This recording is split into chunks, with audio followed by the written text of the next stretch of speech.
growing up, my father was all about discipline. Everything we did in our house was militant. We wake up before sunrise, make our bed, brush our teeth, take a shower, put on iron clothes, clean up our room, and then, only then, could we eat breakfast. See, my father was the type of man if he told you to do something once, you better do it. There's no second chances. Now I know what you're thinking. Damn, that's mighty strict, my guy. See, in my world, that was normal. And I truly believe I've become successful in everything I've ever put my heart and soul into, mainly because of the hard lessons my father taught me. And that, my God, is where this story begins. So for this story, I'ma take you back to my militant days. See, it was back in my middle school years. Now, in middle school, I was all about sports. Basketball, football, wrestling, tennis. But the one sport that I deeply hated, that I truly despised, was track. See, in my eyes, track is the most boring sport of all time. Come on, my guy. Who wants to run for fun? That's stupid. Until that one day. So it was third period, PE. Now every Friday, our class had to run for the whole period.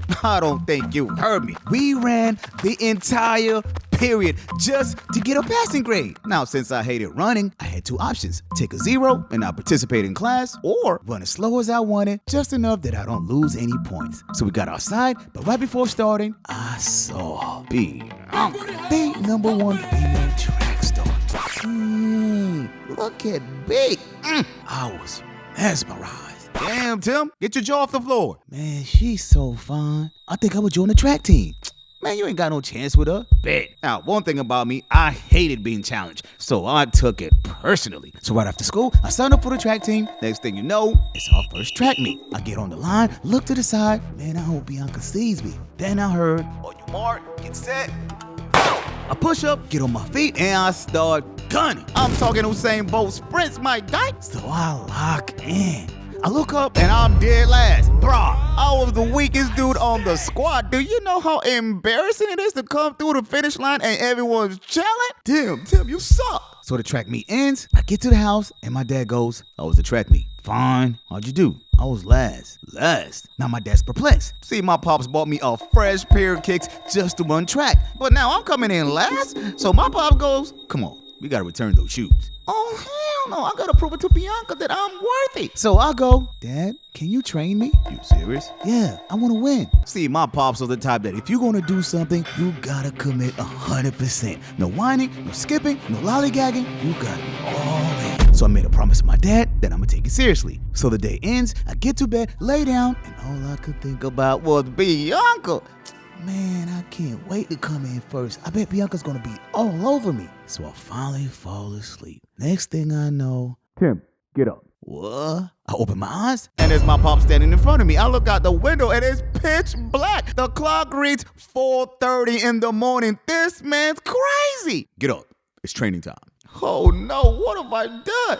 I hate waking up early in the morning. So I barely get myself together. We get outside, and it's training time. So we start running and running and running. So much that I go, "Dad, where's the finish line?" "I'll tell you when you get there." Bam! My pops didn't stop. Felt like we ran for hours. So much that my legs started getting weak. Oh no, I'm about to die. So I dig deeper. But the harder I tried, the more I couldn't proceed. So I finally stop and go, "I can't feel my legs, Dad." So my father looks at me and goes, "Now that's the finish line." This man was gonna run me until my legs gave up. Now I'm thinking this the first day of workout, I'm cooked. But we're not quitters over here. So we get back home, I get ready for school, and the whole day I was tired. All I want to do is get home and go to sleep. So onward, and it's day number 2. And just like the previous morning, my father wakes me up at 4:30 in the morning, and we're off to training. See, you gotta remember, my father was teaching me discipline. This man was sacrificing his sleep just to help me be great. My pops worked over 12-hour shifts and still woke up early in the morning just to train me.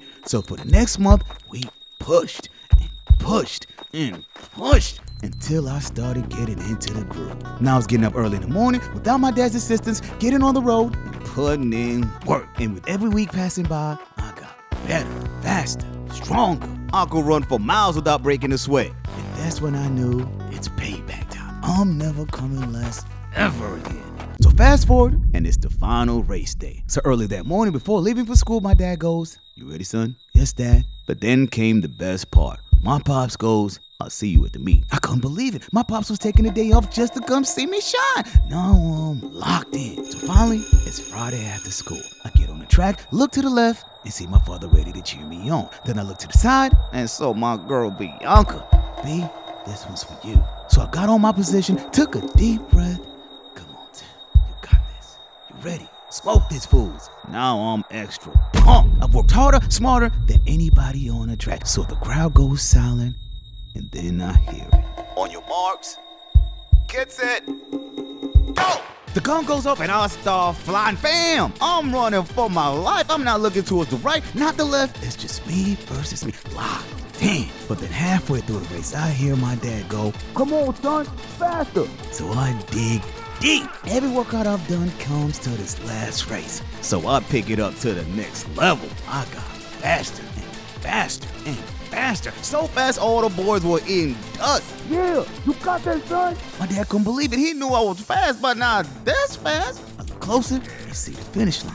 And then I hear it. "Go, Tim, you got this." The beautiful sound of Bianca's voice. I couldn't believe it. Bianca's cheering for me. This was it. This is all I had trained for. So I turned my eyes towards her just to give her a smooth wink. Bruh, I hit the floor face first, nigga. My dumb behind got locked in on Bianca that I lost focus on the race. Do you know how embarrassing it is to destroy everyone on a race and still come out last? Again? I couldn't believe it. Everything I had worked so hard for went out the window.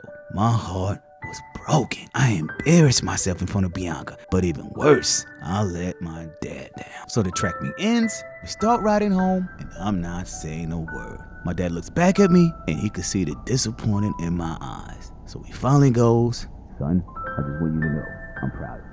And with those few words, my pops made my day. Even though I didn't win, even though I didn't get my Bianca, nothing felt better than knowing my father was proud of me. I learned an important lesson in life. Hard work beats talent when talent doesn't work hard. So, moral of the story. No matter how many coins you toss into the fountain or how many fingers you cross, if it's not meant to be, it won't happen. Oh my god! Oh my god! Spencer! Spencer! Spencer! Spencer! Spencer! Oh my god! He's fucking getting it! Spencer! Oh my god! Go son! Go son! Sprint! Go! Kick! Kick!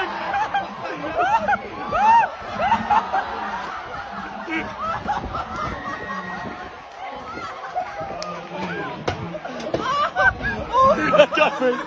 I got it! I got it! I got it!